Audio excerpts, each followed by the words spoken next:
Halo guys, episode kali ini kita masih membahas tentang sejarah makanan. Dan makanan ini sangat terkenal di Yogyakarta. Bahkan orang-orang membeli makanan ini untuk oleh-oleh untuk sanak keluarganya. Kalian tahu makanan ini? Makanan ini adalah bakpia. Jadi toh guys, pada umumnya bakpia ini adalah kue yang terbuat dari tepung terigu yang dipanggang dengan isian kacang hijau dicampur dengan gula. Banyak yang menganggap bakpia ini berasal dari Yogyakarta, tapi itu salah. Bakpia itu berasal dari negeri tirai bambu atau Cina. Jadi toh guys, bakpia ini adalah bentuk akulturasi budaya antara Indonesia dengan Tiongkok. Bakpia sendiri berasal dari dialek Hokkien, yaitu toluk pia, yaitu yang secara harfiah berarti kue atau roti yang berisikan daging. Di Indonesia, nama makanan ini lebih dikenal dengan pia atau kue pia. Pasti kalian pernah mendengarnya kan?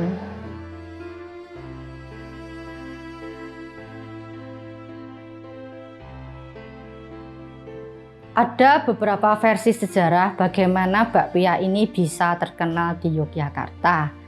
Jadi pada awal mulanya bakpia ini dibawa oleh para imigran Tiongkok ke Yogyakarta pada awal abad 20.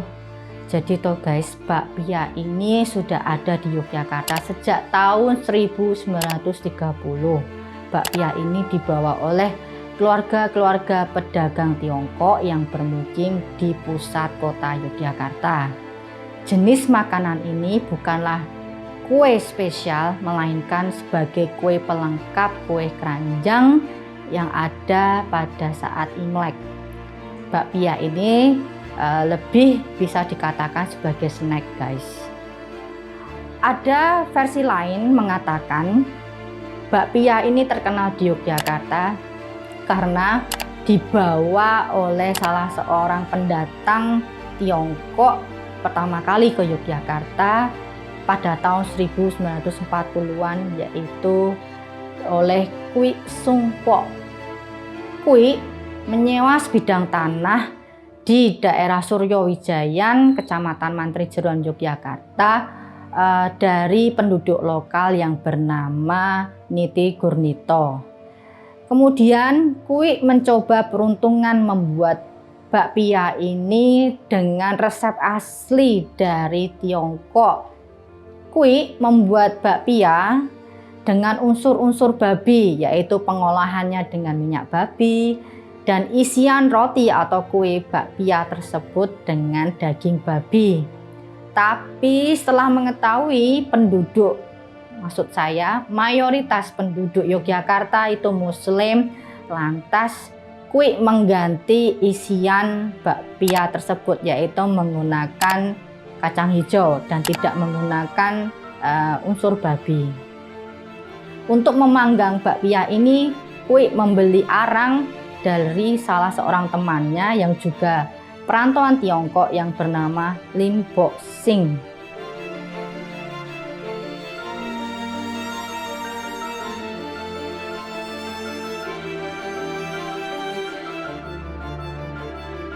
Ternyata cita rasa bakpia buatan Kwi ini cocok dengan lidah masyarakat Yogyakarta pada saat itu.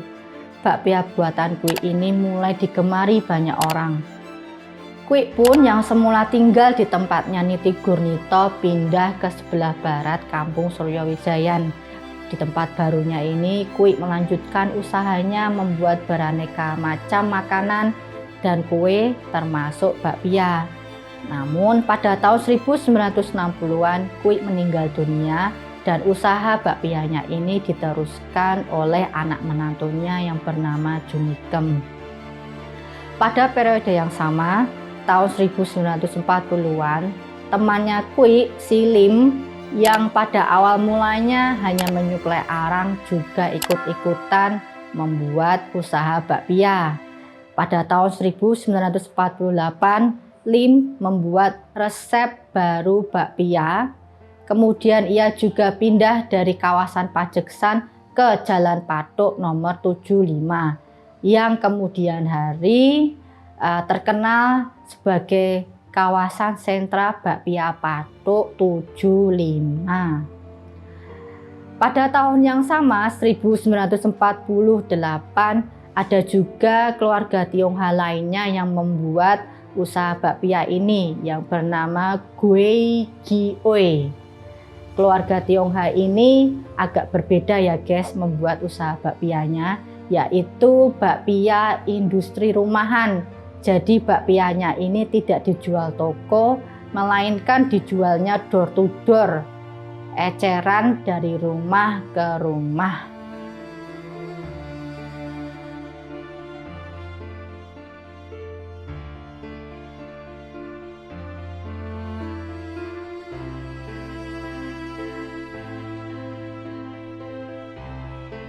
Sepeninggal Kui, ternyata Niti Gurnito juga ikut-ikutan membuat usaha bakpia.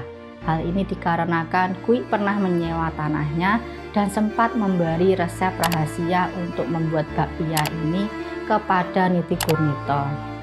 Pada kala itu pembeli bakpia ini masih tersekat. Orang-orang Tionghoa yang ingin membeli bakpia ya ke tempat sesama Tionghoa. Sedangkan orang-orang Jawa pada saat itu membeli bakpia ke tempatnya bakpia Niti Gurnito. Sebenarnya bakpia buatan Niti Gurnito ini berbeda dan mempunyai khas tersendiri, yaitu bakpianya ini kulitnya lebih tebal, berwarna putih dan tengahnya agak gosong akibat dipanggang. Sedangkan bakpia yang di kawasan Patuk itu kulitnya tipis dan mudah rontok. Tidak lama setelah itu bakpia Niti Gurnito ini menginspirasi banyak warga di kawasan Taman Sari. Mereka berlomba-lomba membuat usaha bakpia dan membuka toko bakpia mereka. Bahkan mereka bilang bahwa bakpia Taman Sari ini adalah bakpia khas Yogyakarta. Namun lambat laun toko bakpia di kawasan Taman Sari ini tutup karena kurangnya promosi. Tapi kita masih bisa menemui bakpia merek Niti Gurnito ini di kawasan Taman Sari pada saat sekarang.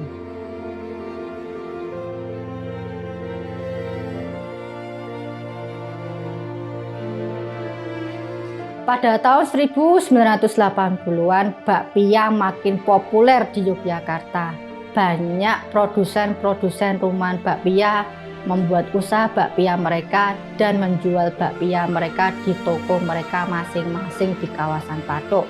Oleh karena itu bakpianya itu terkenal dengan nama bakpia Patuk ya, karena usaha mereka ada di kawasan Patuk guys. Seperti yang sudah saya jelaskan tadi, mereka itu belum mengenal merek dagang bakpia.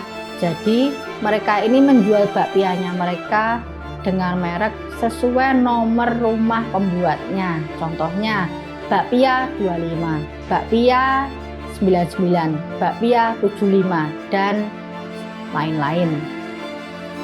Dan pelabelan merek dagang tersebut masih berlanjut hingga sekarang. Saat ini bakpia tak hanya isinya tuh kacang hijau guys, ada varian rasa lain, ada coklat, terus stroberi, durian dan lainnya. Kalau kalian suka yang rasa mana guys? Kalau saya pribadi sih lebih suka rasa coklat. Sekian episode kali ini. Kalau kalian suka episode kali ini, please like, share dan subscribe. Komen di bawah mau bahas sejarah apa di episode selanjutnya. See you next episode. Ciao.